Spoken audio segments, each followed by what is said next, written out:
నమస్కారం. ఘంటారావానికి స్వాగతం. ముందుగా ప్రధానాంశాలు. ఈ నెల 16 నుంచి 28 వరకు మరోసారి కులగణన సర్వే. గతంలో పాల్గొనని వారి కోసం మరో అవకాశం.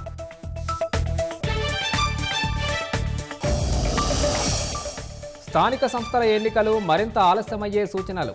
బీసీలకు 42% రిజర్వేషన్లు కల్పించడమే లక్ష్యమన్న భట్టి.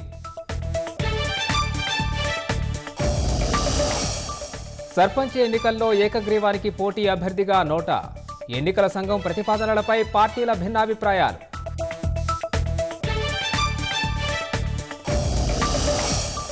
రేషన్ కార్డుల దరఖాస్తుదారులతో మీ సేవ కేంద్రాల్లో భారీగా రద్దీ. స్వీకరణకు నిర్దేశిత గడువు ఏమీ లేదని పౌర సరఫరాల శాఖ స్పష్టీకరణ. ఎన్నికల్లో ఉచిత పథకాలు ప్రకటించే పద్ధతి మంచిది కాదన్న సుప్రీం. ప్రజలను సోమరుల్ని చేస్తున్నారన్న సర్వోన్నత న్యాయస్థానం. ఏఐపై సంయుక్తంగా రోడ్ మ్యాప్ రూపొందించిన భారత్, ఫ్రాన్స్. సాంకేతికత, రక్షణ రంగాల్లో పరస్పర సహకారానికి అంగీకారం. మాఘ పూర్ణిమ వేళ మహాకుంభమేళాకు పోటెత్తిన భక్తులు. త్రివేణి సంగమంలో కోట్లాది మంది భక్తుల పవిత్ర స్నానాలు.